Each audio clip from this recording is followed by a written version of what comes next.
Oui, bonjour chers, très très chers amis. Heureux de vous retrouver aujourd'hui depuis Me'at HaMachpelah, comme d'habitude, Baruch Hashem. Tout d'abord, il est important que nous remercions Akadosh Baruch Hu qui nous donne, et qui nous a donné, et on espère qu'il continuera de nous donner le mérite d'être à proximité des patriarches d'Abraham, Yitzhak et Yaakov, et de vous envoyer un maximum de paroles et d'idées de la Torah depuis cet endroit même où, comme vous le savez, Am Israël est né et où toute l'aventure de Am Israël a commencé il n'y a pas très longtemps. Comme on vous le rappelle, ça fait à peine 3700 ans.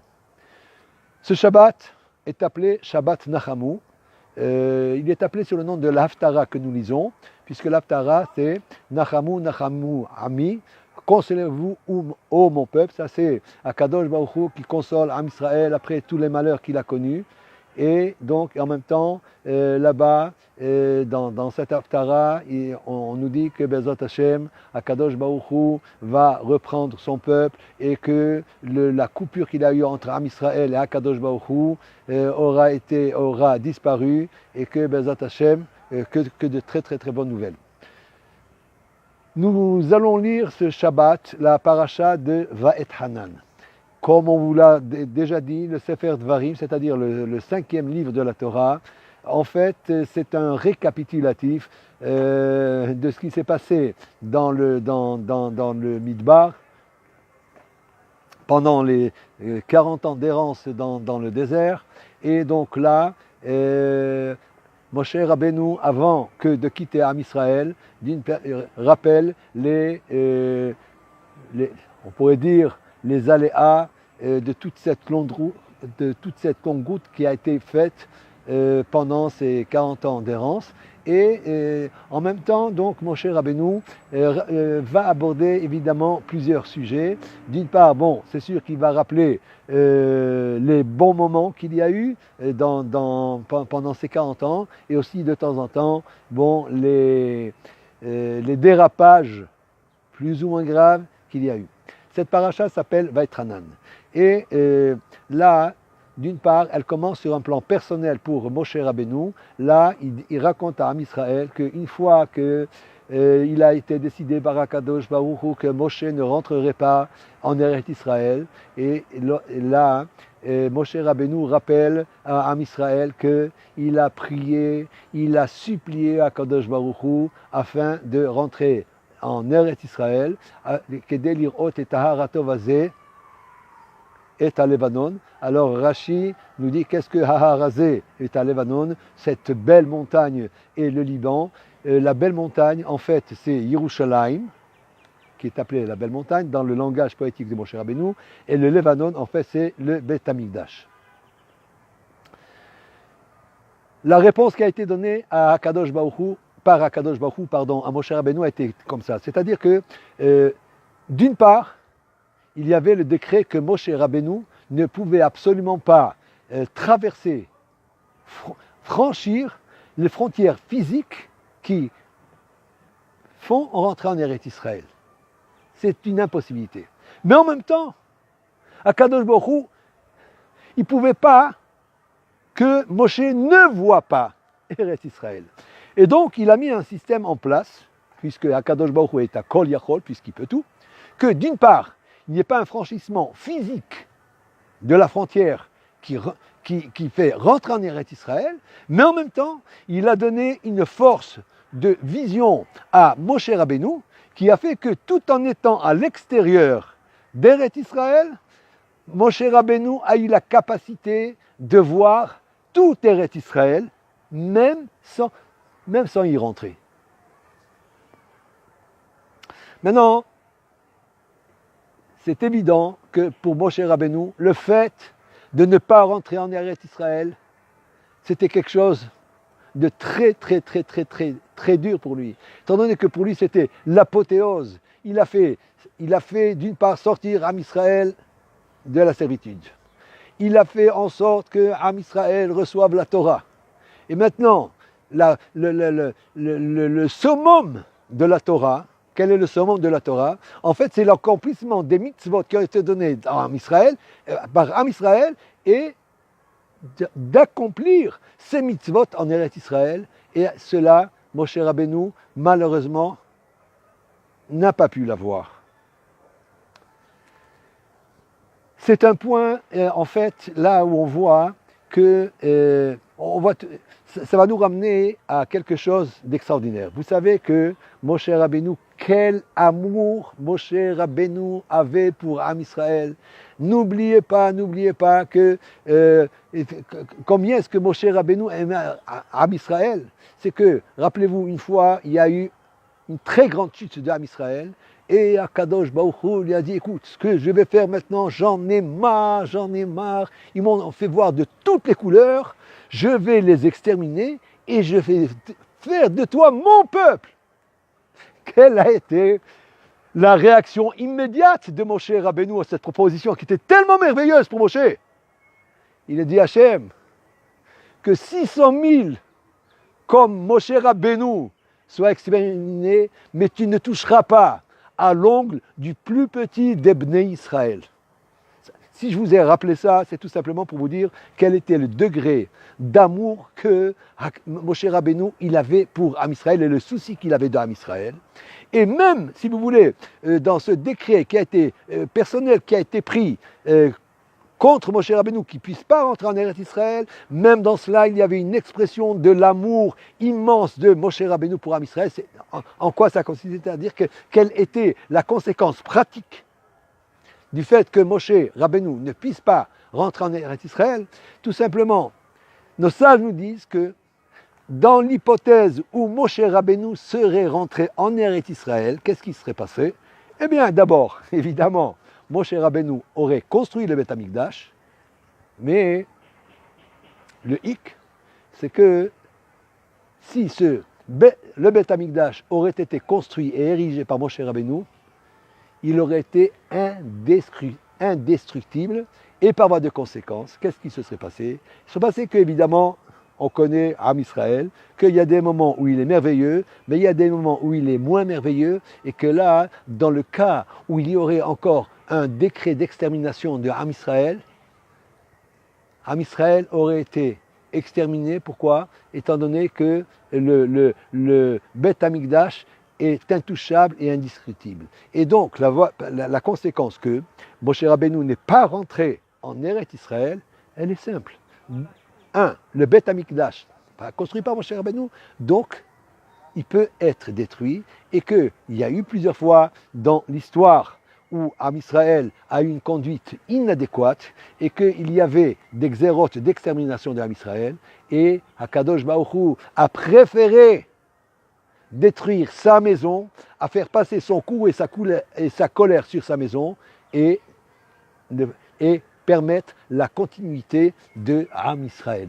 Donc ça, c'était encore pour vous donner encore l'aspect de la relation très très spéciale et très particulière qu'il y avait entre Moshe Rabbeinu et Am Israël. Ça, c'est une chose. Maintenant, juste après, la Torah nous rapporte que Akadosh Baruch Hu, qu'est-ce qu'il fait? Il ordonne à Moshe de procéder à la passation de pouvoir. Qu'est-ce à dire? C'est-à-dire que du fait que Moshe Rabbeinu devait rejoindre ses pères, Am Israël devait rentrer en Eretz Israël, par voie de conséquent, il fallait un dirigeant à la hauteur de la tâche, et qui de plus naturel, et qui de plus adéquat et plus habilité que Yehoshua, qui a été en fait désigné par Hakadosh Baruch Hu pour prendre la succession de Moshe Rabbeinu. Et donc Hakadosh Baruch Hu, il dit voilà, tu vas procéder à la passation des pouvoirs à Yehoshua, maintenant tu vas lui parler, n'est-ce pas? Et d'une part, évidemment, tu vas le mettre au courant des aléas quand une personne assume le pouvoir. Évidemment, il y a des privilèges, mais surtout avec Am Israël, il y a énormément de contraintes, il y a une patience infinie, il y a beaucoup d'amour. Pour pouvoir, évidemment, être le berger de Am Israël, c'est pas évident, mais en même temps, Akadosh Baruch Hu demande à Moshe Rabbeinu de rassurer Yeshua pour lui dire, écoute, les Juifs, ils vont t'en faire voir de toutes les couleurs, seulement rassure-toi, ça ne va pas être comme moi, ça c'est Moshe qui parle, il dit, tu as l'assurance quand même que, pas comme moi, que je n'ai pas pu rentrer en Eretz Israël, toi, tu vas pouvoir rentrer en Eretz Israël. Ça c'est une chose. Maintenant, quand la paracha continue, vous savez qu'il y a un principe énorme il y a un principe de base concernant la Torah. Chachamim nous disent, Kol hamosif gorea. En français dans le texte, tout celui qui rajoute, en plus, automatiquement, du fait qu'il a rajouté, peut dans la même mesure, mais en sens inverse, retrancher.